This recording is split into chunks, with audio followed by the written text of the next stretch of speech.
अस्सलाम वालेकुम दोस्तों, आम रूटीन की तरह आज फिर अल्लाह ताला का नाम लेकर उठ चुके थे, फ्रेश हो चुके थे, खाना वगैरह खाया, अपने घर की सीढ़ियाँ उतरी और बाहर मेन गेट खोला। अब मैं यहाँ पर सोच रहा था अल्लाह ताला आज मेरे लिए कुछ आसानी वाला कर दे। जैसे कि बाहर मैंने अपना मेन गेट खोला तो बाहर मेरा एक दोस्त गुजर रहा था। सलाम वगैरह लेने के बाद इन गलियों से होता हुआ मैं अब जा रहा था अपने ऑटो रिक्शा स्टैंड। जैसे कि मैं अपने ऑटो रिक्शा स्टैंड पर पहुंचा, आम रूटीन की तरह सबसे पहले अपने ऑटो रिक्शा की LPG सिलेंडर की गैस खोली। गैस वगैरह खोलने के बाद चाबी को अपनी उंगलियों पे घुमाया। आज मैं कुछ नया करने वाला हूँ। उसके बाद अपने ऑटो रिक्शा को चाबी लगाई, स्टार्ट किया। स्टार्ट करने के बाद अपने ऑटो रिक्शा की ब्रेक, रेस, क्लच वगैरह हर चीज मैंने चेक की। यहाँ पर मैं पूरी तरह रेडी हो चुका था अपना रिज़्क़ के हलाल कमाने के लिए। ऑटो रिक्शा ड्राइवर की यही जिम्मेदारी होती है। अब मैं निकलने वाला था बाहर मेन फिरोजपुर रोड। ऐसे कि मैं बाहर मेन फिरोजपुर रोड पे पहुंचा तो मेरे ऑटो रिक्शा की रेस का मसला बन चुका था। मैं फिर पहुंचा सीधा ऑटो मैकेनिक के पास। उसने कहा भाई जल्दी से इधर आओ, मेरी बात सुनो।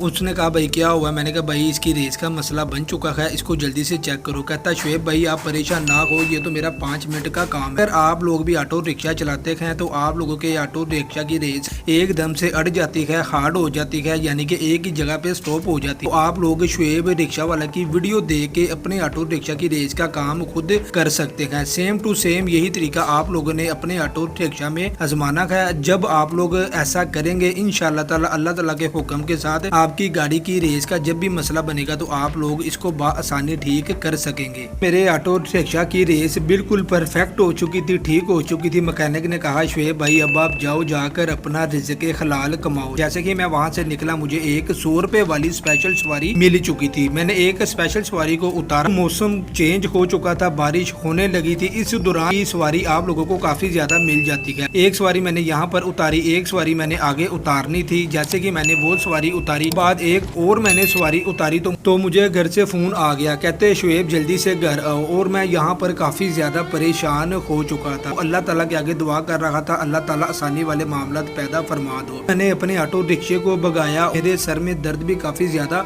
हो रहा था। सीधा पहुंचा LPG वाली शॉप पे। मैंने सोचा अपने ऑटो रिक्शा में गैस वगैरह भरवा लूं। ये वाले पैसे मैंने सुबह से अभी तक कमाए थे। एकदम से फोन भी आ चुका था। बाद मैंने अपने ऑटो रिक्शा का LPG सिलेंडर खोला, उतारा। इसको उठाने के बाद सीधा पहुंच चुका था LPG वाली शॉप के अंदर। मैं काफी ज्यादा परेशानी के आलम में खड़ा हुआ था। मेरे पास एक बुजुर्ग बैठे हुए थे। वो कह रहे थे भाई आप बड़े परेशान हो, खैरियत है, आपको क्या हुआ? उन्होंने कहा मेरी बात सुनो। यहाँ पर मैं उनकी बात सुन रहा था। वो कह रहे थे भाई परेशानी कोई सी भी हो तो परेशान नहीं होते। इसी दौरान मुझे दोबारा फिर से फोन आ चुका था। मेरे दिल की धड़कन और तेज हो चुकी थी। यहाँ पर बैठकर अपने पैसे सारा दिन के गिन रहा था। सुबह से अभी तक ऑटो रिक्शा चलाकर कितने पैसे कमाए हैं। 1 किलो गैस भरवाई, 280 रुपए की गैस थी। गैस वगैरह भरवाने के बाद मैंने अपने ऑटो रिक्शा की तरफ हसरत के साथ देखा। मैंने खान भाई को सलाम किया, अपना LPG सिलेंडर उठाया और सीधा पहुंच चुका था अपने ऑटो रिक्शा में।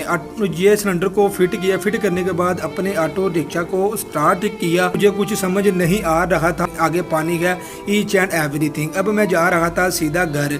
यहाँ पर मुझे एक ऑटो रिक्शा ड्राइवर और मिल चुका था। ये मुझे अपनी कहानी बता रहा था, इसे मैं अपनी कहानी बता रहा था। पहुंच चुका था सीधा अपने घर वाली गली में। जब इंसान के ऊपर मुश्किल वक्त आता है तो आसान सा काम भी मुश्किल हो जाता है। जैसे ही गली में पहुंचा तो आगे कैरी डब्बा खड़ा था। वहां पर मैंने दोबारा फिर अपनी गाड़ी को बंद किया और परेशानी के आलम में खड़ा हो चुका था। 10 मिनट खड़ा होने के बाद दोबारा फिर अपनी गाड़ी को स्टार्ट किया। स्टार्ट करने के बाद ऊपर से मैं अब जा रहा था अपने घर वाली गली में। ऑटो रिक्शा को बंद किया। बंद करने के बाद ऑटो रिक्शा से बाहर आया। बाहर आने के बाद अपनी सीट को उठाया। सीट को उठाने के बाद पीछे छोड़ा। पर मैं काफी ज्यादा परेशान था। सीधा अपने घर का दरवाजा खोला। दरवाजा खोलने के बाद अम्मी जान के साथ बातचीत की। बातचीत करने के बाद घर से पैसे पकड़े, एक बोतल पकड़ी। बोतल पकड़ने के बाद दोबारा फिर अपने ऑटो रिक्शा के पास आया। ऑटो रिक्शा की सीट उठाई। सीट उठाने के बाद अपने ऑटो रिक्शा को स्टार्ट किया। वाले पैसे मैंने अपने घर से अपनी वालदा से लिए थे क्योंकि मेरे पास इतने पैसे नहीं थे। अब मैं जा रहा था सीधा ऑटो मैकेनिक के पास क्योंकि आज मैंने अपने ऑटो रिक्शे का इंजन ऑयल चेंज करवाना था। तो मैंने अपने पास बुलाया। मैंने कहा इंजन ऑयल चेंज करना था। इसने कहा शुएब भाई जल्दी से आप पेट्रोल पंप पे जाओ, वहाँ पे जाके खुला इंजन ऑयल लेकर आओ। मैंने अपने ऑटो रिक्शा को भगाया और सीधा पहुंचा पेट्रोल पंप पे। जैसे कि पेट्रोल पेट्रोल पंप पे पहुंचा, ये वाली एक बोतल उठाई और उसको कहा भाई 1.25 लीटर खुला इंजन ऑयल डाल दो। लोग भी ऑटो रिक्शा चलाते हैं तो यहाँ तो पेट्रोल पंप से इंजन ऑयल लो या दुकान से डिब्बे वाला इंजन ऑयल आप लोग इस्तेमाल करें। इंजन ऑयल लेने के बाद ये वाली छोटी बोतल में मैं डीजल और मोबिलाइल लेने वाला था। यही सारा तरीकाकार आप लोगों को इसी वीडियो के एंड पे बताऊंगा ये मैंने क्यों लिया था। अभी वो डीजल और मोबिलाइल डाल रखा था, एक बंदा आया और वो आके कहता भाई आप वीडियो क्यों बना रहे हो। मैंने कहा भाई मेरा यूट्यूब और टिकटॉक अकाउंट है, इस वजह से मैं इस तरह की वीडियोज बनाता रहता हूँ। उस भाई ने फिर मुझे अपने साथ साथ रखा और कहता भाई